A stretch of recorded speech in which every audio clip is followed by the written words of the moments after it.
여러분, 안녕하세요. 기술을 통찰하고 투자로 연결하는 R&D랩에서 절대 놓쳐선 안 될 기술주를 집중 분석합니다. 오늘은 LG화학의 전기가열과 플라즈마 기반 탄화수소 열분해 기술을 중심으로 국내외 선두기업의 기술력 비교와 주식시장에서의 의미를 짚어보겠습니다. 특히 이 기술이 왜 앞으로의 탄소 중립 시대의 핵심 경쟁력이 되는지, 투자자 입장에서 어떤 기업에 주목해야 할지 알아보시죠. LG화학의 사업 성과와 미래 산업의 판도를 바꿀 수 있는 탄화수소 열분해 기술에 대해 이야기해보겠습니다.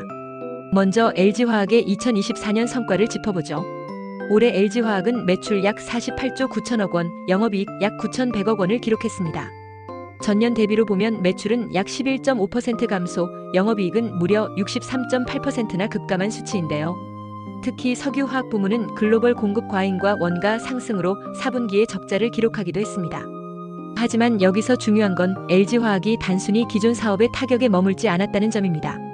2024년 LG화학은 새로운 미래 먹거리 확보에 주력했습니다. 대표적인 사례가 탄화수소 열분해 기술, 그 중에서도 초임계 열분해 공정입니다. LG화학은 충남 당진에 연간 2만 톤 규모의 초임계 열분해유 생산 공장을 착공했는데요. 이 공장은 혼합 폐플라스틱을 고온고압 환경에서 분해해 고순도 원료유를 생산하는 시스템입니다. 이 기술은 단순한 재활용이 아닙니다.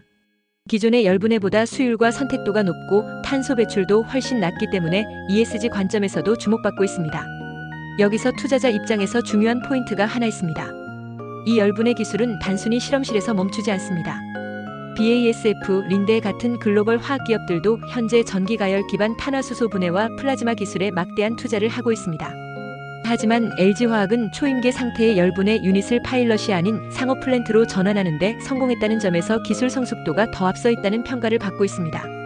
그리고 2025년 이후를 봐야 합니다. 유럽에서는 이미 톤당 최대 119달러에 달하는 탄소세 제도가 시행 중이고, 우리나라도 배출권 거래 제도가 활발히 운영되고 있습니다. 이런 흐름에서 열분해 기술과 같은 저탄소 공정이 상용화될 경우 LG화학은 단순한 원재료 기업이 아니라 탄소 중립 솔루션을 제공하는 글로벌 플랫폼 기업으로 재평가될 수 있습니다. 즉, 2024년 실적만 보면 아쉬운 부분이 있지만 기술 기반의 장기 투자자라면 지금이 기회일 수 있습니다. 초임계 열분해 공장의 실증이 완료되고 수익 모델이 가시화된다면 2025년 이후 LG화학의 주가는 전혀 다른 국면에 진입할 가능성이 큽니다. 지금 보고 계신 분들 중 장기적인 친환경 기술 성장주에 관심 있으신 분들이라면 LG화학의 기술적 진화 방향에 주목하셔야 할 시점입니다. 탄소 중립 시대의 화학산업에서 가장 중요한 기술 중 하나인 전기가열 및 플라즈마 기반의 탄화수소 분해 기술에 대해 더 자세히 말씀드리겠습니다. 이름이 좀 어렵죠? 하지만 걱정하지 마세요. 하나하나 풀어서 쉽게 설명드릴 테니까 끝까지 들어보세요. 첫째, 국내외 선두기업의 기술 비교. 누가 기술을 더 잘하나요? 먼저 탄화수소라는 말부터 짚고 갈게요. 탄화수소는 우리가 흔히 말하는 석유, 천연가스 같은 것들이에요. 이것들은 주로 탄소와 수소로 이루어져 있어요. 이런 물질을 고온에서 분해하면 다양한 화학 원료를 만들 수 있어요. 그런데 이걸 태워서 분해하면 이산화탄소가 나오죠? 그래서 이걸 전기로 분해하거나 플라즈마로 분해하는 기술이 등장한 겁니다. 화석 연료를 태우지 않고도 분해할 수 있는 기술, 바로 그것이 전기가열 및 플라즈마 분해 기술이에요. 이 기술을 가지고 지금 가장 활발히 움직이는 기업들이 있습니다. 국내에서는 LG화학과 SK이노베이션, 해외에서는 BASF와 린데라는 회사입니다. 먼저 국내 기업부터 볼게요.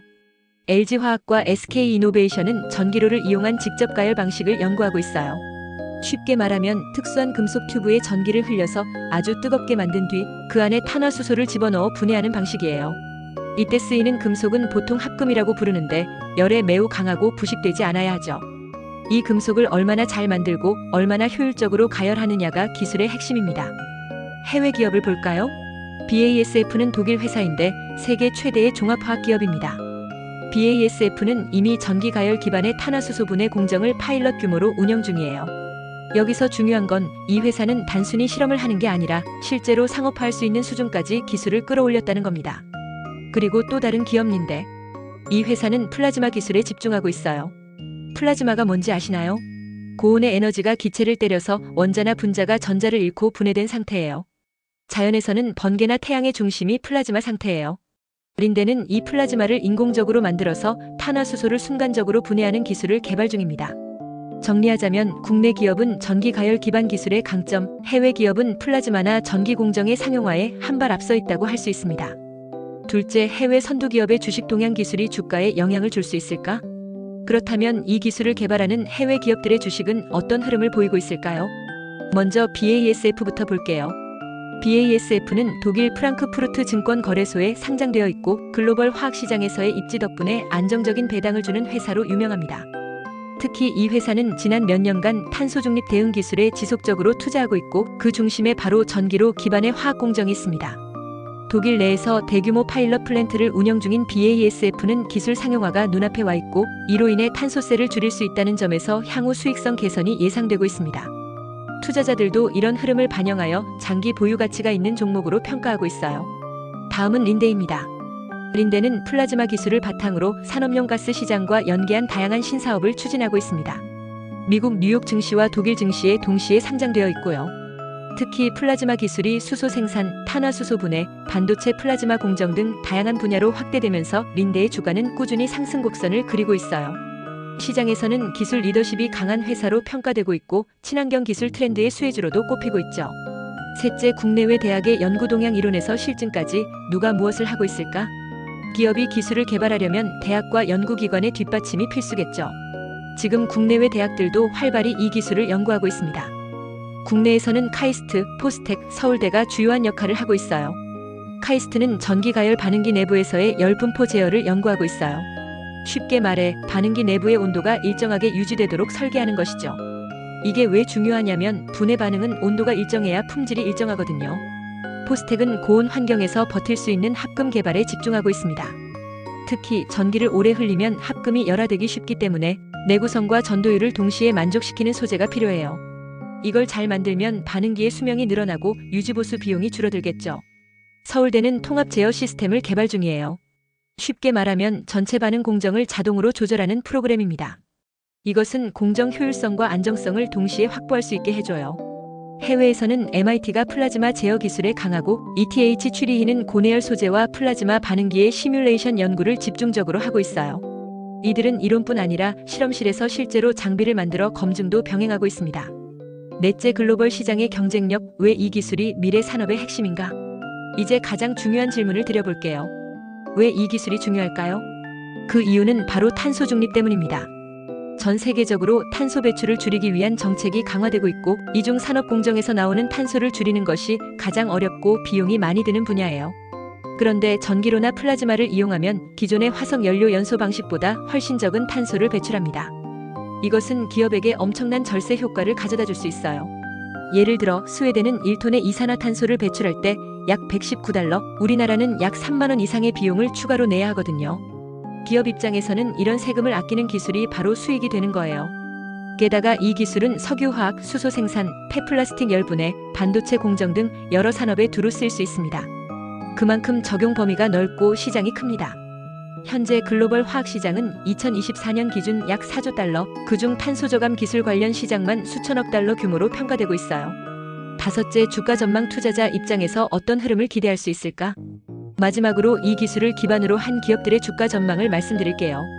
국내 기업들, 예를 들어 LG화학과 SK이노베이션은 이 기술을 아직 상용화하지는 않았지만 파일럿 플랜트를 돌리고 있고 기술적 차별성이 뚜렷하기 때문에 상용화에 성공하면 한 단계 레벨업된 평가를 받을 가능성이 있습니다. 특히 정부 정책인 아리백 그리고 탄소세 강화와 맞물려 이 기술의 실증 성과가 가시화되면 국내 석유화학 업종의 주가 반등을 견인할 수 있는 모멘텀이 될 수 있습니다.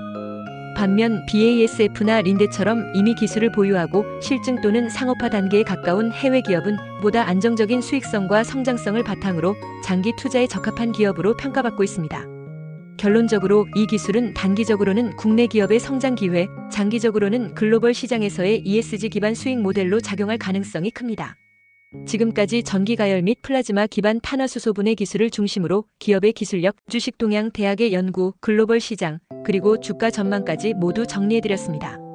이 기술은 단순한 실험실 기술이 아니라 앞으로 화학산업과 탄소 중립을 동시에 바꿀 수 있는 미래 기술입니다. 기술을 통찰하고 투자로 연결하는 R&D랩에서 설명한 지식이 투자에 도움이 되셨나요? 구독과 좋아요, 알림, 댓글 부탁합니다.